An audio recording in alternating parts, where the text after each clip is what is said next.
keenya kana like share subscribe akka nu gootan isin jenna. Arra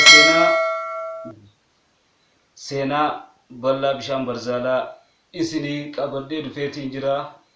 Ashamaa harka fuunee jaalattootaa fi dhaggeeffattoota kabajamtoota keenya ilmaan Oromiyaa fi Oromoo, seenaa bal'aa bishaan barzaalaa isinii qabadheetiin dhufee jira. Waatolee Ame channel entertainment like share subscribe godhu hin dagatinaa isiniin jenna. Isin jajjabeessinaan goda lagaa fi gaara feene seenee aadaa seenaa teenya qorannee wal barsiifnee wal biraan ga'uudhaaf nutis qophiidha. Anaa dhufuun isiniin jaa seenaa bal'aa bishaan barzaalaa godina Harargee Ba'aa aanaa Girawaa keessatti iddoo hawwata turizimii bishaan barzaalaa kan jedhamu yommuu argamu, godina Harargee Ba'aa aanaa Girawaa zoonii Dooguu Araddaa Magartuu keessatti kan argamu yommuu ta'u, seenaa bal'aa bishaan barzaalaan maqaa bishaan lafa jalatti manni ijaaramee fi kan keessa isaa ogeeyyii addunyaa kanneen wal bira qabu hin taane kanaan akka gamootti ijaaramedha. Barzaalaan kana maalirraa ba'e yoo jettanii akka manguddoonni tokko himanitti yeroo duriitiif naannawuma Araddaa Magartuu isaan keessumaa bishaan hin jiran namni tokkolleen hin qabu. Namticha tokkotu garuu keessa Birreessa Saalaa jedhamutu keessa osoo ari'u holqa godaa kana dura seenee, namtichinis osootuma jala deemu bishaanitti dhufee deebi'e. Ummatichaaf hime. Yeroo san ummanni bu'anii bishaan kana waraabanii baasanii akkasumii ta'ee fi kana adda baasuudhaaf harree dullatti obaasanii isiin du'uu dinnaan bishaan ja'anii irratti walii galan. Manguddoonnii fi abbootiin amantaa irratti walitti qabamanii du'aa irratti godhanii itti fayyadamu eegalan jedhama. Maqaa barzaalaa jedhamu kunis Birreessa Saalaa jedhu sanirraa jedhama. Bishaan barzaalaa kana bira gahamuu malee baruudhaan ibsamee guutumatti fakkaatti isaa mataa keessatti maal akka fakkaatu ni uuma jechuun waan yaadamu miti jechaadha. Bishaan barzaalaa kun barzaalaa bira ga'uudhaaf gara lafa keessaa hogguu gad seennuuf ifa aduutiin gargaaramaa meetira 70 erga gad bu'amee booda itti aduu meetira 70 gad nama buuse kun kan nama qajeelchee dukkana qeebalchiisuun gara alaatti deebi'a. Fakkaattiin iddoo kanaa geenyaan afaan holqaa yookaan godaa ni dhiphata. Sagalee bishaanii dhaga'uu jalqabda jechuudha. Bishaan kanaas ummanni naannoo sanii iddoo sadiitti qooduun itti fayyadamu. Gara bishaan keessaa dalgaa yeroo deemamu bishaan dura itti dhuftu iddoo obaa bishaanii ta'uuniiti jedhama. Kan waraabanii alatti loon obaasanidha.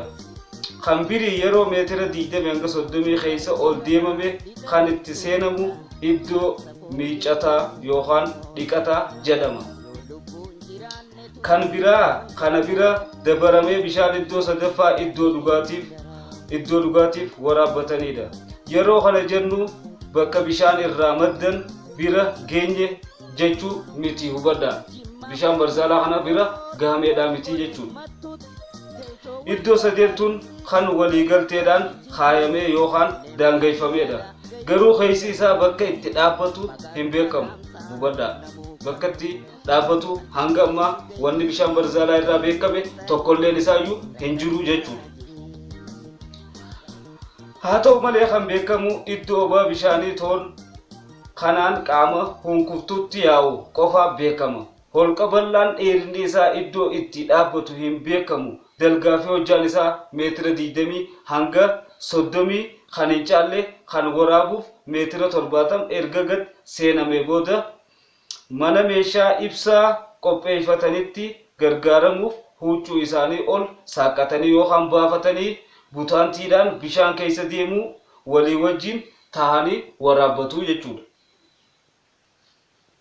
Erga waa'ee bishaan barzaalaa hangana laallee booda argamni bishaan kanaa akkam akka ta'e mee walumaan haa ilaallu. Argamni bishaan kanaa akkam akka ta'e waliin haa ilaallu isiniin jaa. Holqa yookaan godni kun gubbaarraa yeroo gad laalan hunkuftuu fakkaata. Keessi hin seenamu. Taree bishaanis jiraachuun hin beekamu jedhan. Ni jechaan manguddoon keessa beeytonni akka nuuf himanitti. Uummanni naannoo sanii fi manguddoon bishaanii fi moggaasa maqaa bishaanii kana sababa tahee jechuu. Gaafa durii jedhan birreensa saala nyaachuuf ariyaa holqatti naqee hoggaa kana uummanni arganii yeeyyii ariyanii saala barbaadaa gaara godaatti itti gad seenan jedhama.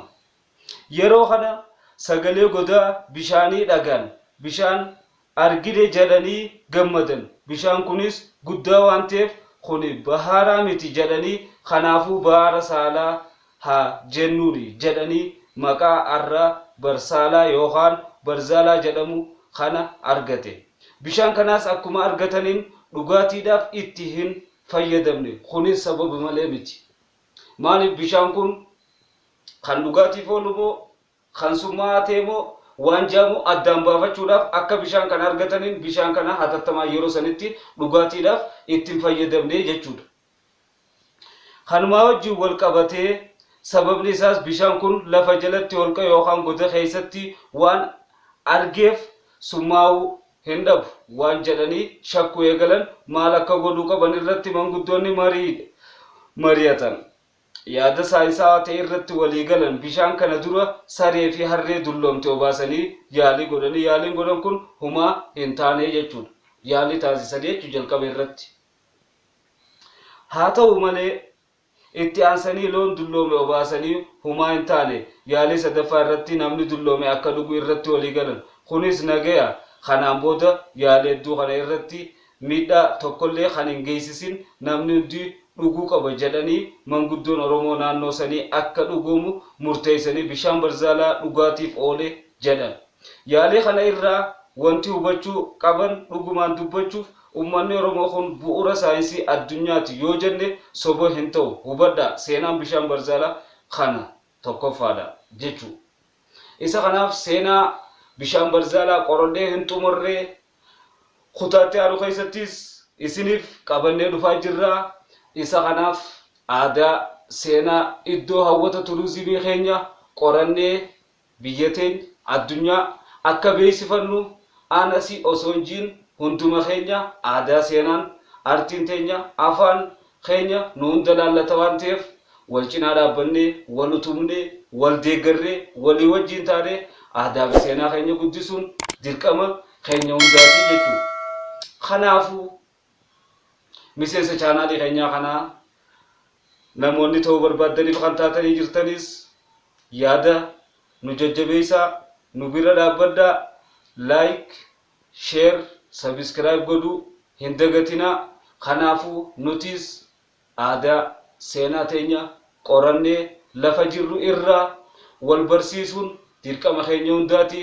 Keessattuu aadaan teenya seenaan teenya dagatamaa jirti waan ta'eef gama Harargeetti keessaafuu Harargee keessatti irratti xiyyeeffannee yeroo nuti irratti hojjechuu qabnu aadaa fi seenaa keenya yeroo namni. Isa kanaaf wantoota dagatamee jiru qonnee baafnee aadaa teenya addunyatti mul'ifachuu kan qabnu waan keenya agarsiifachuu kan qabnu nuyi malee ambiti biraa takkallee nu dhuftee aadaa teenya seenaa teenya tanuu mul'iftu hin jirtu waan ta'eef anaa fi isin dirqama Oromummaa waan qabnuuf aadaa fi seenaa teenya lafa jirru irraa qorannee guddisuun dirqama keenya hundaati jechuudha.